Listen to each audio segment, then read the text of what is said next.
Are you ready for some smart, plain talk on politics, Israel, and the law? It's the Andrew Parker Show. Let's roll.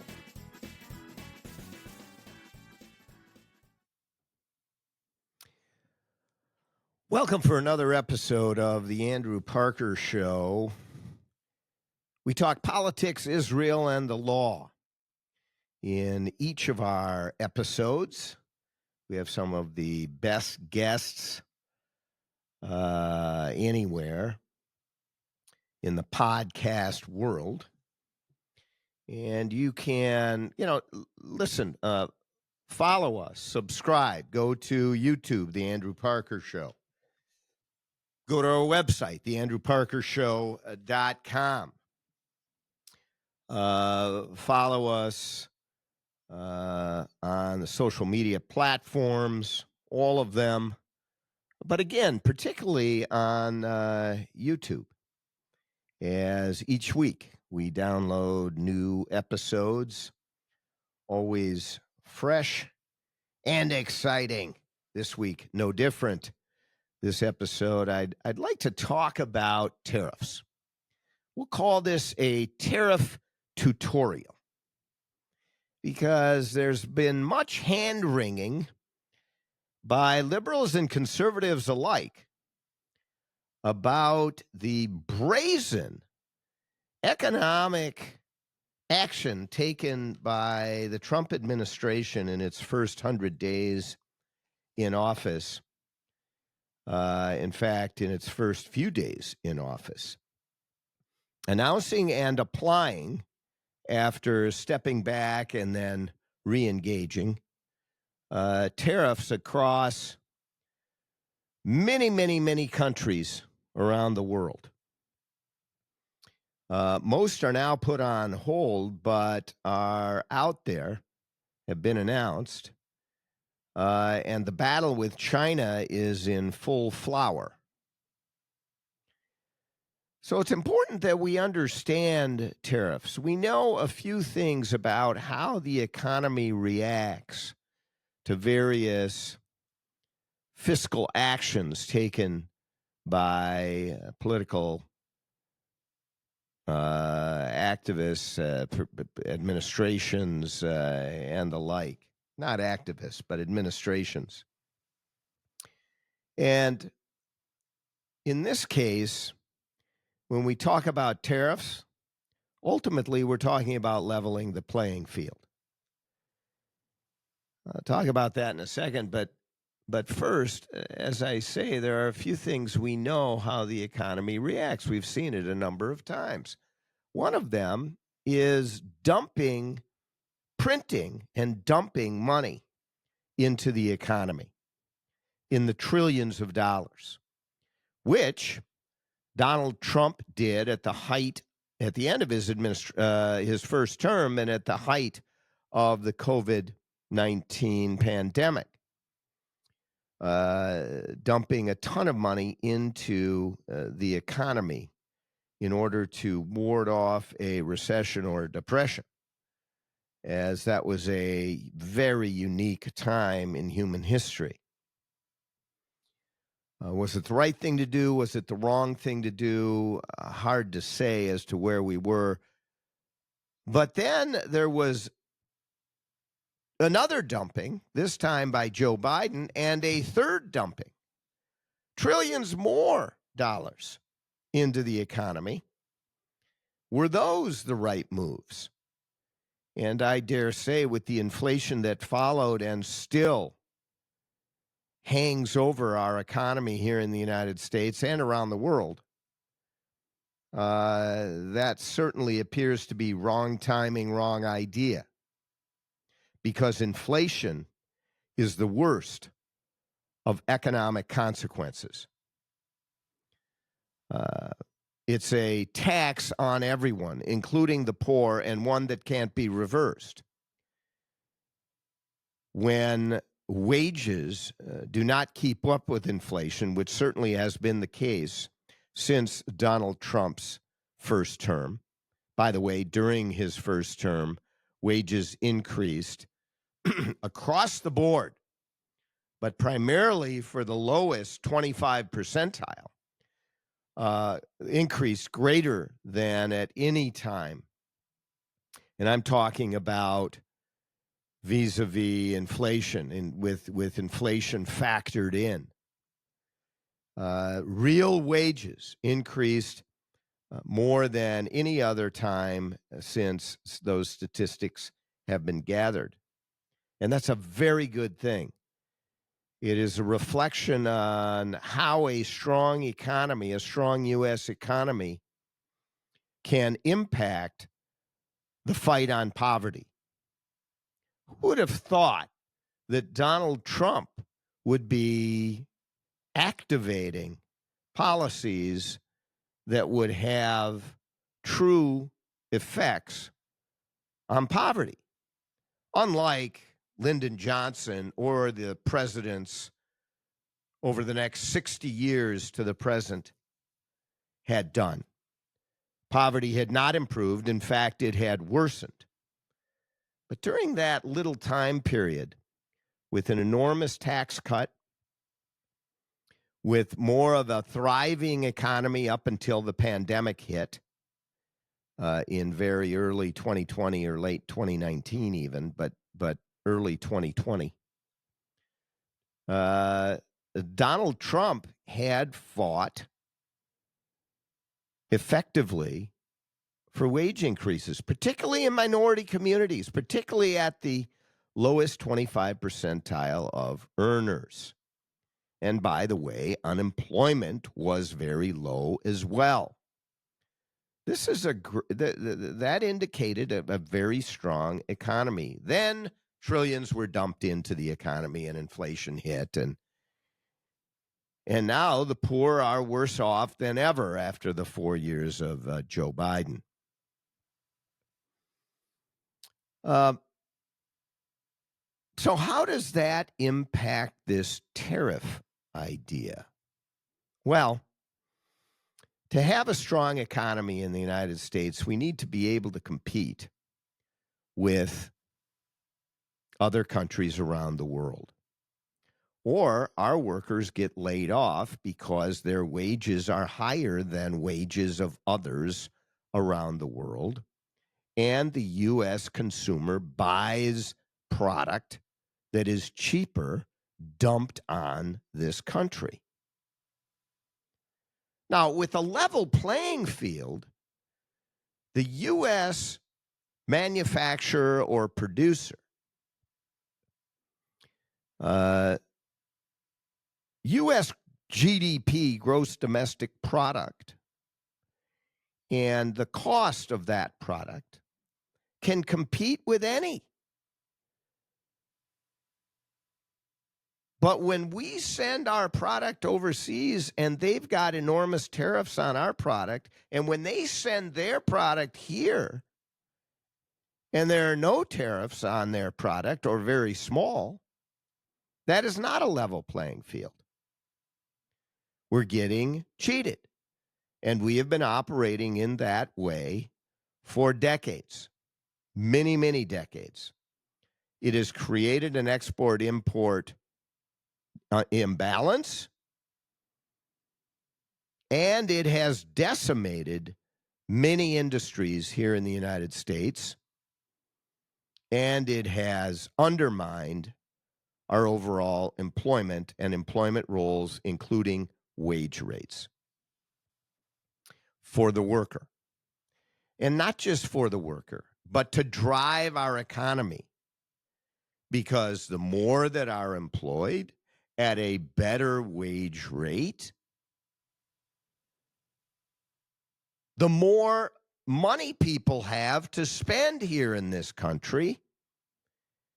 And if it is being spent because it's a level playing field on U.S. product, it drives the U.S. economy to become the strongest in the world.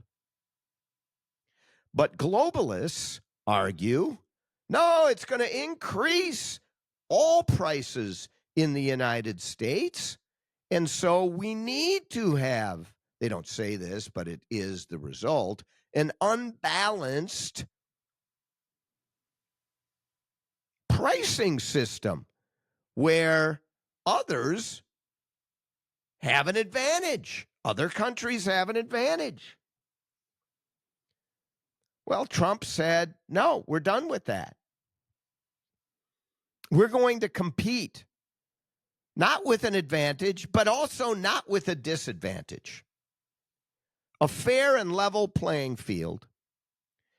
And if we do that, we will get to free trade markets, which many Republicans demand and require.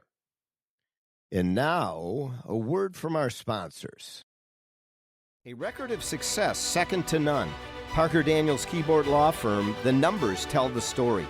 The last 5 cases our lawyers have brought to trial have resulted in million and multi-million-dollar verdicts for our plaintiff clients and 0 defense verdicts for our defense clients. Put simply, we try cases and we win cases. Hi, I'm Andrew Parker. At Parker Daniels Keyboard, we take our work personally and we go the extra mile. That is why some of the biggest law firms, locally and nationally, send cases to us to handle when they can't.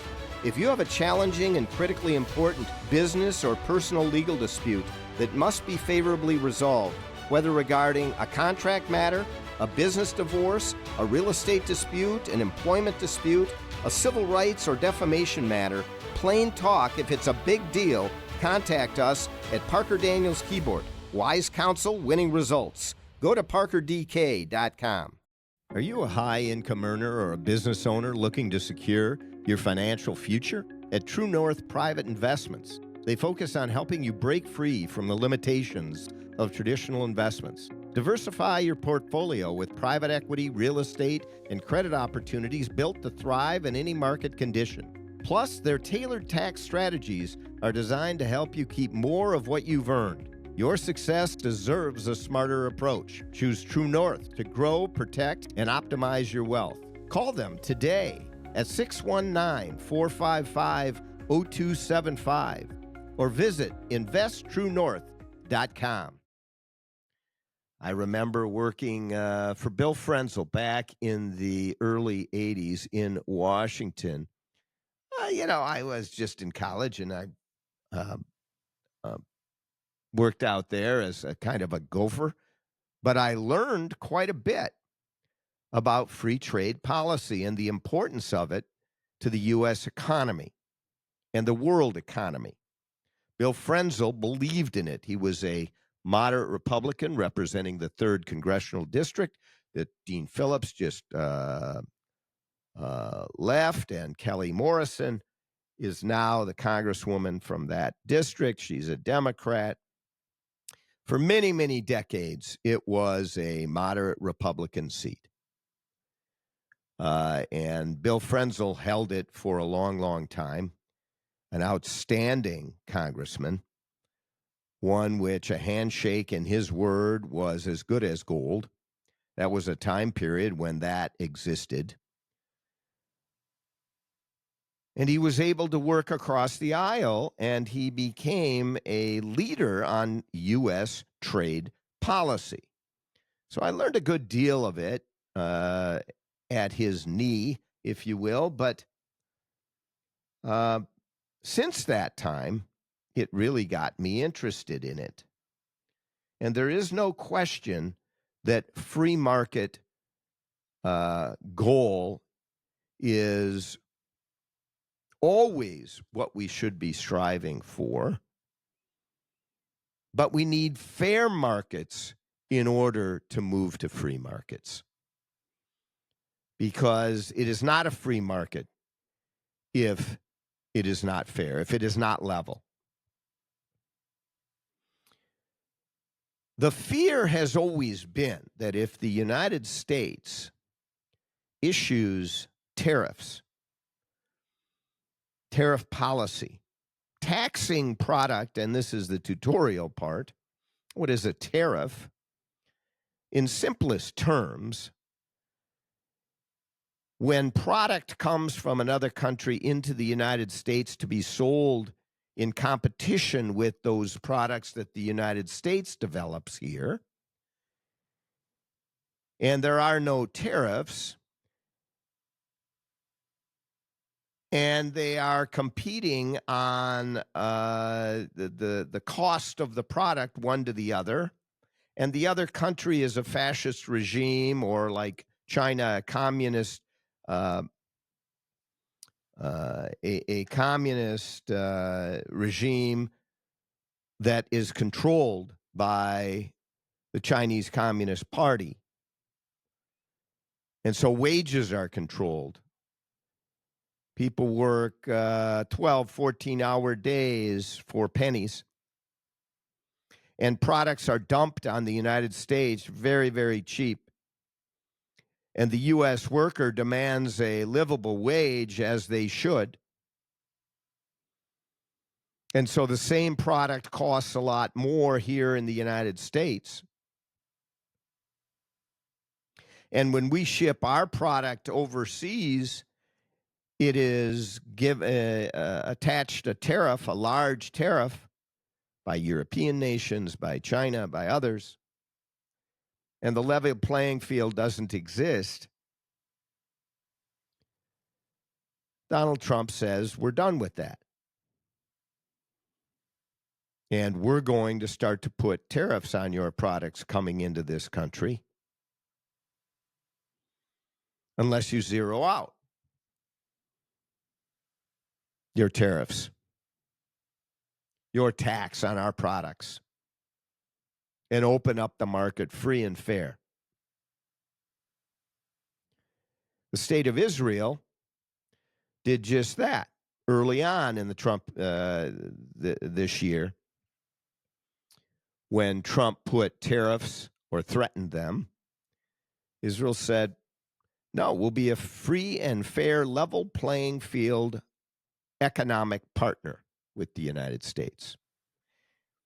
And it has been reported by all sources up and down the administration, and the media hates to report it, but they do, that upwards of 70 different countries are now knocking on the door to develop deals with the United States. And why is that the U.S. is able to produce products, even product that might cost a bit more, and sell them around the world? It's because the products are at foundation quality, and the U.S. economy is an economy that countries want to do business with. It's the largest economy by far in the world. And so countries want to do business with the U.S. They do not want to shutter the windows and doors of that relationship at all. That doesn't mean, and Trump has said this a number of times, that we take advantage of other countries. No. What it means is we are done getting cheated or ripped off. And if it takes the cudgel of tariffs to establish a fair and level playing field, the U.S. will take that path. And that's what he's done. Now, many believe that this is excruciatingly damaging because it's going to cause enormous price increases. That hasn't happened yet, by the way. So let's not miss out. That has not happened yet. They claim it will, and it is a lagging indicator, and I think they're right about that. It is lagging. It's not going to happen immediately. And we'll see if it does cause some increase in prices. But the point is, pressing it to get these deals that need to be obtained in order to put the U.S. economy back on a level playing field, which will allow the U.S. to have the strongest economy, stronger than ever in the world, and have global markets that can ultimately be free of tariffs, ultimately. is going to have enormous positive impacts here at home, like we have never seen, because no other president has attempted this. This is not a small change. This is an enormous change. And again, with the U.S. being ripped off, being dealt with differently, basically it's countries saying, we're going to tax your products that come into our country so that our products can compete with yours, and so that, in fact, people buy ours before they buy yours. But we're not going to allow you to tax our products when they come into your country and into your markets. The EU, for example, is doing that. Well, no, that's not right. It doesn't take a rocket scientist to figure out that that's not fair. That's not fair trade. That is different rules for different players. And that's just not right. And we're not going to do it anymore. We're going to even it out. So it's a big, well, it's a tall order. And it's one that, and this is another big argument that is being made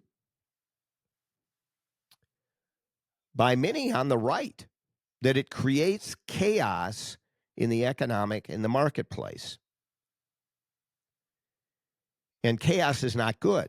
A lack of clarity is not good.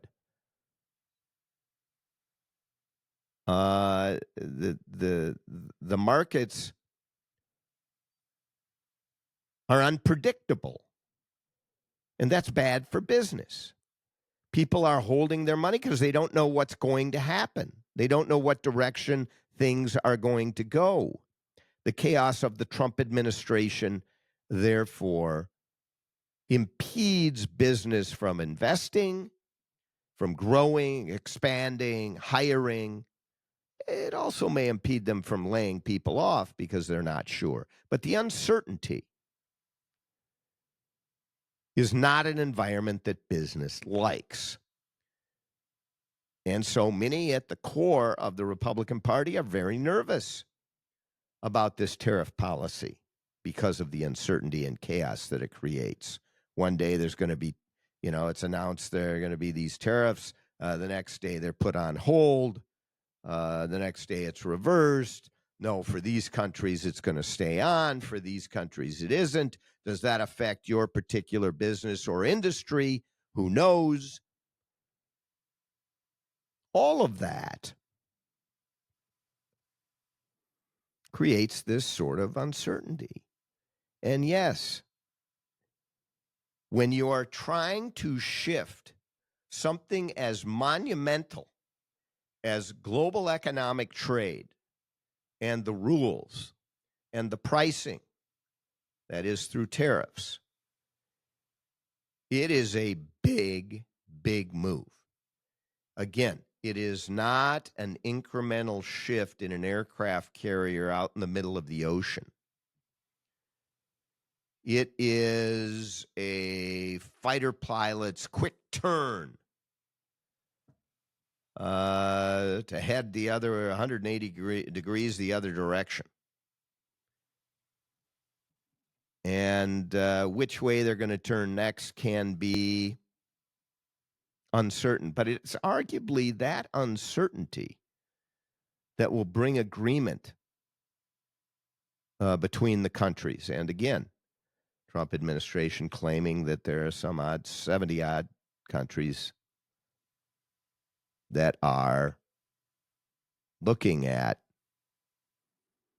trade deals. So, the idea, in simplest terms, of leveling the playing field, of setting it up that is level, and then having free trade across the board, then playing the game of trade, of products coming into, of the most competitive winning out, of the higher quality winning out, The U.S. can compete if that's the deal. The U.S. cannot compete when the playing field is so heavily tilted, with countries applying enormous tax on our products coming into their country while we are not applying any. And they threaten us with, well, you better keep not applying any, because if you do, we're going to go and get into a tariff war. Well, okay. We'll call that bluff. If we get into a tariff war, fine, but we are not going to continue to have our workers try to sell product from their business, from their industry into your market with an enormous tax put on it while you're doing the opposite here in our market. And by the way, we have one of the biggest market.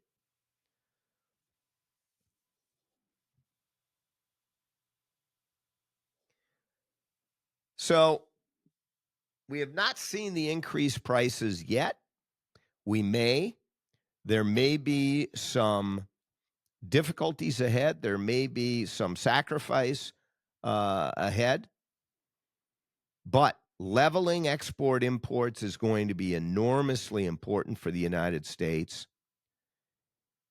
And being able to push product out in a competitive way from the United States will increase wages, will reduce poverty in this country.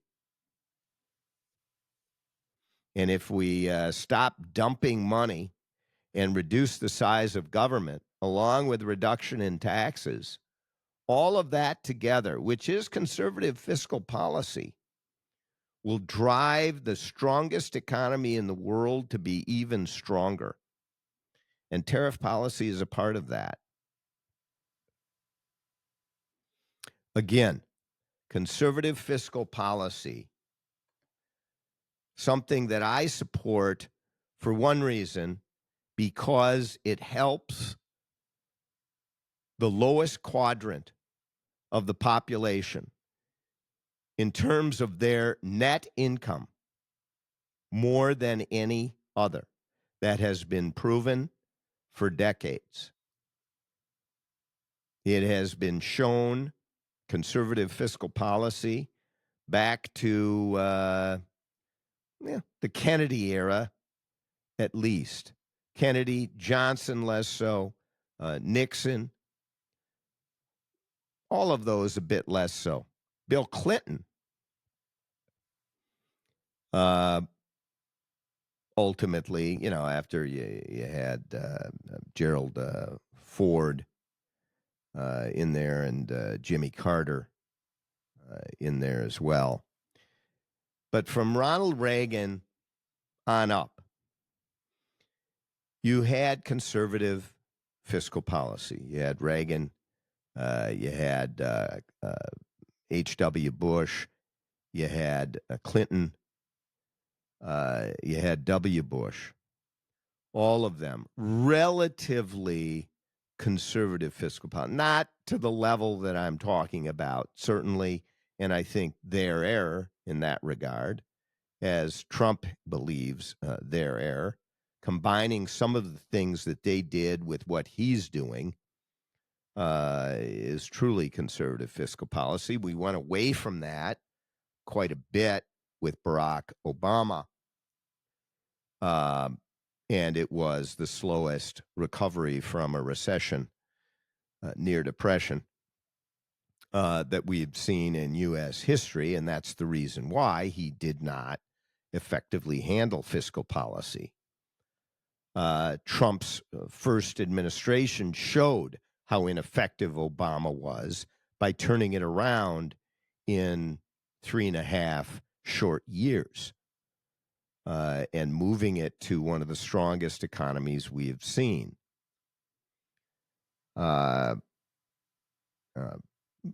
the dumping of money into the economy began, and the inflationary result, which was obvious, although people denied it and rejected it, and particularly liberal fiscal policy folks did, economists and the Democratic Party alike. But they're wrong. They're simply wrong about it, and it drove inflation that we are suffering from today. And those that are particularly suffering are those in the lowest quartile of net real income. And Donald Trump got most of their votes because he spoke to them. And yes, there's going to be some pain to turn this around. But I believe he's going to turn it around. And I think it's going to happen in the next 3.5 years. We will see, and there may be some sacrifice and pain in the meantime. But ultimately, in that short period of time, I think we're going to see numbers that nobody predicted, so long as he is allowed to do what is needed. And, of course, that means the House and Senate need to stay Republican, sufficient to get some things done. I don't have a great deal of confidence in that happening, but we'll talk more about that on another episode. Thank you for joining me for the Andrew Parker Show and this tariff tutorial. We will be back with you soon, dropping another episode, which I think we're going to talk about due process and immigration, and in particular deportations, on the next episode of the Andrew Parker Show. So be on the watch for that. And until then, walk with sensibility and kindness. Talk soon. For more smart, plain talk, go to theandrewparkershow.com. Learn about all of your listening and viewing options. And remember, all the great things are simple, and many can be expressed in a single word: freedom, justice, honor, duty, mercy, hope.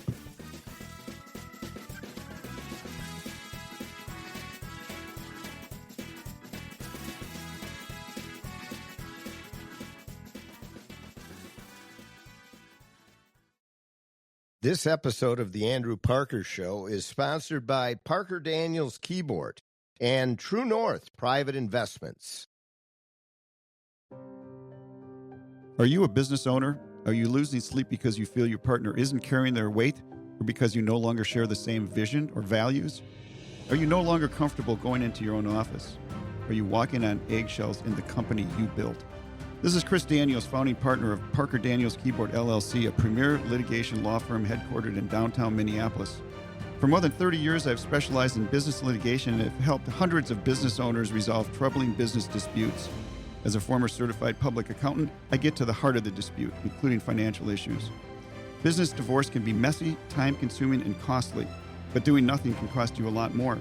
Not just money, but emotionally, physically, and in your personal life. If you and your business partner no longer see eye to eye and you're eager to take a proactive approach and make a change, please call me at 612-355-4100 and schedule a consultation. Or visit our website at www.parkerdk.com.